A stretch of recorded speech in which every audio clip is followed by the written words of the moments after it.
For those who lived out the history of the Bible, dreams gave insight and showed things that were to come. Joel 2, verse 28 stated, "And it shall come to pass afterward that I will pour out my spirit upon all flesh, and your sons and your daughters shall prophesy. Your old men shall dream dreams, your young men shall see visions." Peter used this passage on the day of Pentecost. Acts 2 and 17 says, "And it shall come to pass in the last days, saith God, I will pour out of my spirit upon all flesh, and your sons and your daughters shall prophesy, and your young men shall see visions, and your old men shall dream dreams." I will give you a couple of examples of dreams and visions from the scriptures, and even share a recent dream that I had, and I am waiting for an interpretation. Perhaps the most famous person we study for dreams is Joseph.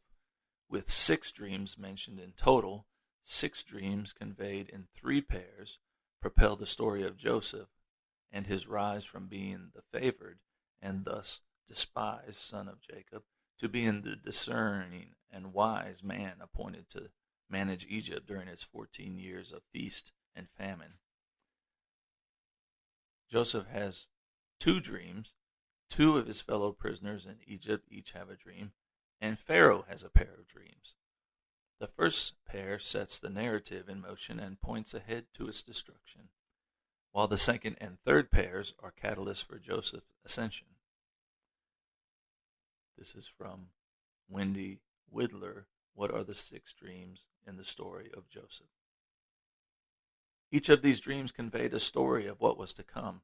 The first 2 dreams did not need an interpreter, in my opinion, due to the specific number of sheaves and stars. As the other dreams slowly happened, the resulting circumstances elevated Joseph to a position where we can see his first 2 dreams become a reality. The book of Daniel also tells of the dream of Nebuchadnezzar in Daniel chapter 2. Not only did Daniel have to interpret this dream, but he also had to repeat what the dream was in the first place. How would anybody be able to tell you what you have dreamed about and what it all meant?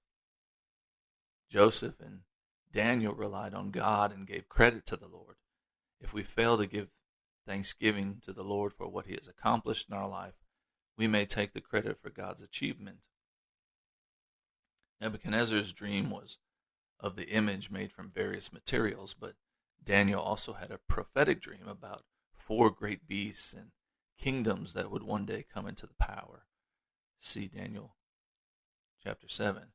He also had reference to a vision in chapter 8 and an angelic visitation with visions of things to come in the last days. Peter, who we had mentioned earlier, had a vision of his own. The accounts of Acts chapter 10 show us how the Lord prepared Peter to share the gospel with the Gentiles, or non-Jewish people. Jesus first offered salvation to the Jews as heirs of Abraham. In Acts chapter 13, verse 46, it says, "It was necessary that the word of God should first have been spoken to you, but seeing ye put it from you, and judge yourselves unworthy of everlasting life, lo, we turn to the Gentiles." This type of thinking was challenging to comprehend for early Jewish Christians who had also lived under the law. They did not associate with Gentiles, possibly due to them not following cleansing rituals. When Peter's vision was over and he made the trip to Cornelius' house, the events had convinced him that salvation was available to the Gentiles also because God had called them cleansed. It is interesting that God showed Peter this vision and spoke 3 times before it was over. I compare this to John chapter 21 when Jesus asked Peter 3 times if he loves him. Peter affirms, and Jesus said, "Feed my lambs/sheep." It appears as though Peter may have had to hear it a few times before it clicked. I can relate to that. I have recently had a dream that I believe was from the Lord. I woke up after and recorded it to research the words and the language and ask trusted sources for a possible interpretation. My dream is as follows. I was at church making my way through a large crowd to find a seat. When I arrived at a row of chairs and turned to go in, everything became as though it was in slow motion, and there were maybe 5 people scattered throughout the sanctuary. I looked around and asked, "What is going on, Lord?" And a bright light shined from the front of the auditorium near the ceiling. From a quick look at an aerial photo, this would be south or southwest, and it looked like the sun was peeking through the corner of the roof of the building. I heard a voice say, "When the sun sets on my target factory." This statement made absolutely no sense, so I asked to ensure that I had understood the spoken words. There was no response. I woke up, I asked God for the meaning of this dream, and I wrote it down so I would not forget it. This example is not my first dream from the Lord. I have had 3 or 4 in my almost 27 years of living for God. Each time I pass it along to find a possible understanding or a revelation that would help someone out. At one time, I had 2 dreams on the same night.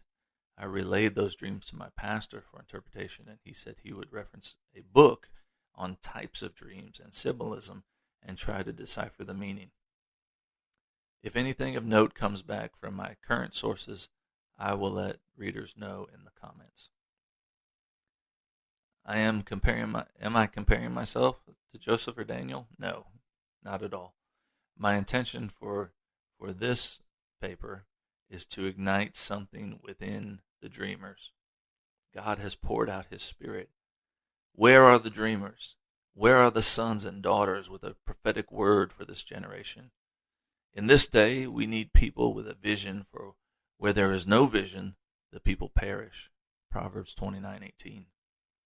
So dream and do not be afraid to seek out an interpretation. Your dreams may unlock a mystery or a revelation into a need for this time.